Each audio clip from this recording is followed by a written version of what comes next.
नमस्कार। प्रादेशिक समाचार के साथ मैं पूनम किरकिट्टा। पहले मुख्य समाचार। केंद्रीय वित्त मंत्री निर्मला सीतारमण ने कहा है कि केंद्र उन राज्यों को ऋण लेने में मदद करेगा जो जीएसटी राजस्व नुकसान की भरपाई के लिए विकल्प चाहते हैं। पिछले 24 घंटों के दौरान राज्य भर में मिले 510 नए कोरोना संक्रमित 890 लोगों को स्वस्थ होने के बाद अस्पतालों से दे दी गई छुट्टी। राजधानी रांची से 1000 फर्जी पासपोर्ट और 10,50,000 रुपए के साथ एक गिरफ्तार। और 15 अक्टूबर से चलेगी Ranchi Howrah Shatabdi special train. Railway board ने जारी किया शेड्यूल। और अब समाचार विस्तार से। कोविड-19 महामारी के खिलाफ देश एकजुट होकर लड़ रहा है। आप भी हमारे साथ सुरक्षा और बचाव के 3 आसान एहतियाती उपायों का संकल्प लें। मास्क पहने, 2 गज की दूरी है जरूरी, सुरक्षित दूरी बनाए रखें, हाथ और मुंह साफ रखें। केंद्रीय वित्त मंत्री निर्मला सीतारमण ने कहा है कि केंद्र उन राज्यों को ऋण लेने में मदद करेगा जो जीएसटी राजस्व नुकसान की भरपाई के लिए प्रस्तावित उधारी विकल्प अपनाना चाहते हैं। कोविड महामारी के कारण राज्यों की जीएसटी क्षतिपूर्ति के उपायों पर अधिकांश राज्यों और केंद्र शासित प्रदेश के वित्त मंत्री सहमत हैं। नई दिल्ली में कल जीएसटी परिषद की 43वीं बैठक के बाद वित्त मंत्री निर्मला सीतारमण ने बताया कि 21 राज्य और केंद्र शासित प्रदेशों ने उधार लेने के विकल्प पर सहमति व्यक्त की है, लेकिन इस मुद्दे पर अभी आम सहमति बनाई जानी है। राज्य भर में पिछले 24 घंटों के दौरान 510 नए कोरोना संक्रमित मिले हैं। इसी के साथ कोरोना संक्रमितों की कुल संख्या बढ़कर 93,035 पहुंच गई है। वहीं दूसरी ओर कल 890 लोगों को स्वस्थ होने के बाद उन्हें अस्पतालों से छुट्टी दे दी गई। इसी के साथ राज्य भर में स्वस्थ होने वालों की कुल संख्या बढ़कर 84,461 पहुंच गई है। दूसरी ओर अब राज्य भर में सक्रिय मामलों की संख्या घटकर 7,776 है। राज्य भर में कल 11 कोरोना संक्रमितों की मौत के बाद अब तक मरने वालों की कुल संख्या 798 पहुंच गई है। प्रधानमंत्री नरेंद्र मोदी द्वारा आगामी त्योहारों और ठंड के मौसम के मद्देनजर कोविड-19 से निपटने के लिए लोगों के समुचित व्यवहार के बारे में जन आंदोलन का कल 5वां दिन समाप्त हुआ। झारखंड स्थित सूचना प्रसारण मंत्रालय की विभिन्न इकाइयां लगातार होर्डिंग, पोस्टर, बैनर और प्रचार रथ के माध्यम से आधिकारिक लोगों को इस जन आंदोलन से जुड़ने के लिए प्रेरित कर रही हैं। साथ ही साथ सूचना और प्रसारण मंत्रालय की समस्त इकाइयां ट्विटर, फेसबुक और सोशल मीडिया के अन्य माध्यमों से इस महत्वपूर्ण जन आंदोलन की जानकारी झारखंड वासियों और देशवासियों को पहुंचा रही हैं। इसमें यूनाइट टू फाइट कोरोना के साथ इस जन आंदोलन को सफल बनाने की अपील की गई है। क्षेत्रीय लोक संपर्क ब्यूरो गुमला की क्षेत्रीय प्रचार अधिकारी महविश रहमान ने जानकारी दी है कि गुमला और आसपास के समस्त प्रमुख स्थानों पर होर्डिंग तथा बैनर के सहारे इस जन आंदोलन से लोगों को जोड़ा जा रहा है। क्षेत्रीय लोक संपर्क ब्यूरो दुमका के खुर्शीद आलम ने जन आंदोलन की जानकारी साझा करते हुए बताया कि बैनर और पोस्टर लोगों को जागरूक करने का एक उम्दा साधन साबित हो रहे हैं। कोविड महामारी से रोकथाम के लिए कई जानी मानी हस्तियों ने लोगों से सुरक्षात्मक उपाय अपनाने की अपील की है। आजसू पार्टी के अध्यक्ष सुदेश महतो ने कोरोना से बचाव के लिए 2 गज की दूरी, मास्क और समय समय पर हाथ मुंह की सफाई जैसे एहतियाती दिशा निर्देशों के पालन का आह्वान किया है।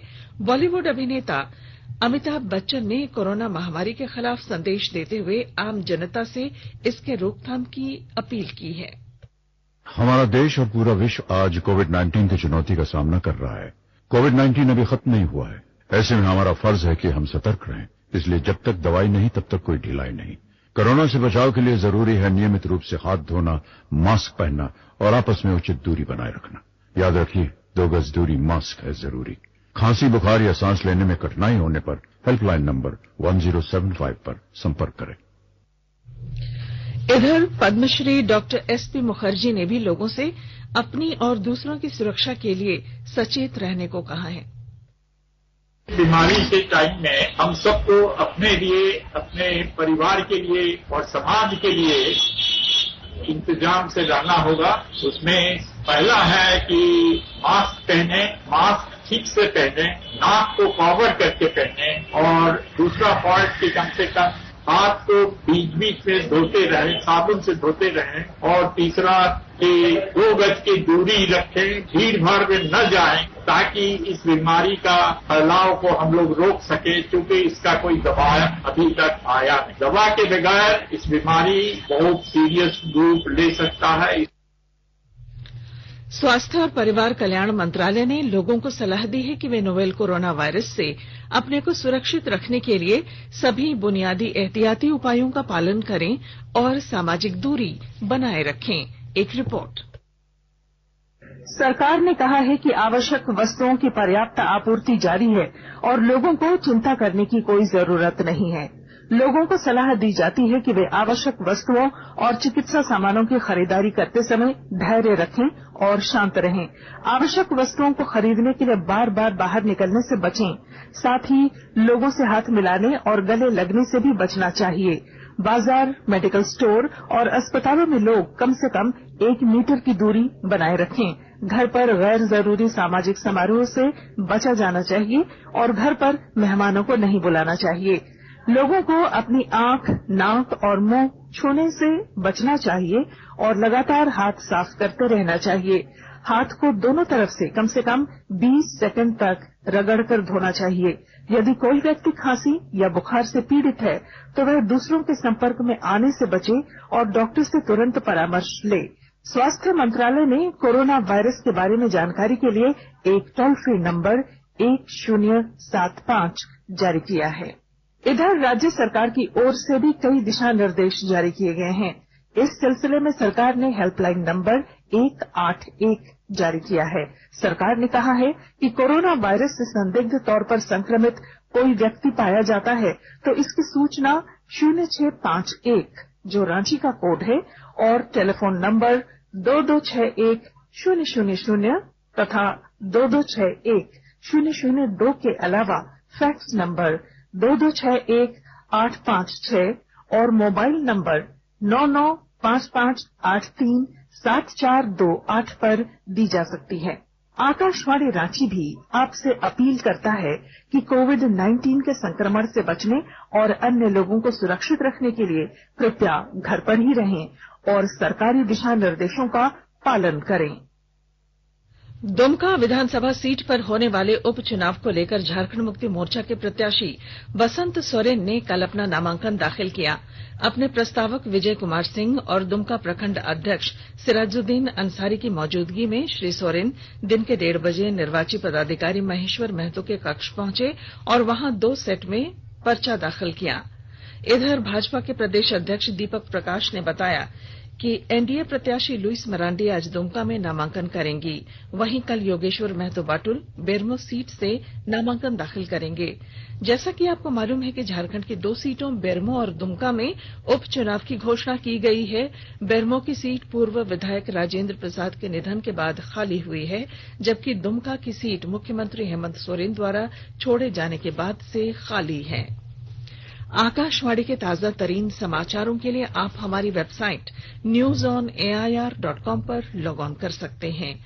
ताजा समाचार Twitter handle @AIR News Alerts और Facebook page all India radio news पर भी उपलब्ध है। आप प्रादेशिक समाचार एकांश के ट्विटर हैंडल @AIR News_Ranchi और Facebook page AIR News Ranchi के अलावा YouTube channel regional news unit Ranchi पर भी हमारे बुलेटिन सुन सकते हैं। प्रादेशिक समाचार आप आकाशवाणी रांची से सुन रहे हैं और अब पेश है कोरोना से बचाव के कुछ संदेश। कोविड-19 से बचाव और सुरक्षित रहने के 3 उपाय। मास्क लगाएं, 2 गज दूरी है जरूरी, सुरक्षित दूरी रखें, हाथ और मुंह साफ रखें। राजधानी रांची के बिरसा चौक के पास से पुलिस ने कल रात एक वाहन से 1000 से अधिक पासपोर्ट और 10 लाख रुपए से अधिक की राशि के साथ एक व्यक्ति को गिरफ्तार किया है, जबकि दूसरा व्यक्ति फरार हो गया। पुलिस को सूचना मिली थी कि काफी संख्या में पासपोर्ट और नकद रुपए रांची से जमशेदपुर भेजे जा रहे हैं। पुलिस को शक है कि बरामद सभी पासपोर्ट फर्जी हो सकते हैं। इस मामले में पुलिस नक्सलियों और आतंकियों की मिलीभगत की भी जांच कर रही है। दक्षिण पूर्व रेलवे जोन में रांची को हावड़ा रांची हावड़ा शताब्दी स्पेशल ट्रेन मिली है। कोरोना के चलते लगे लॉकडाउन के बाद रांची से रवाना होने वाली यह दूसरी ट्रेन होगी। रांची हावड़ा शताब्दी स्पेशल ट्रेन का परिचालन 15 अक्टूबर से शुरू होगा। यह ट्रेन दोपहर 1:45 पर हावड़ा के लिए रवाना होगी। इसे लेकर रेलवे बोर्ड ने ट्रेन का शेड्यूल जारी किया है। अनलॉक में अभी सिर्फ एक ट्रेन राजधानी एक्सप्रेस रांची और दिल्ली के बीच सप्ताह में 2 दिन गुरुवार और रविवार को चल रही है। रांची हावड़ा शताब्दी ट्रेन का परिचालन शुरू होने के बाद रांची रेलवे स्टेशन से खुलने वाली ये दूसरी ट्रेन होगी। रेलवे बोर्ड ने फैसला किया है कि हावड़ा रांची हावड़ा के बीच 15 अक्टूबर से शुरू होने वाली शताब्दी स्पेशल ट्रेन रविवार को छोड़कर सप्ताह में 6 दिन चलाई जाएगी। रामगढ़ जिले में पाइपलाइन की मदद से आम लोगों को शुद्ध पेयजल आपूर्ति सुनिश्चित करने के लिए अभियान की शुरुआत की गई है। विस्तृत ब्यौरा दे रहे हैं हमारे संवाददाता।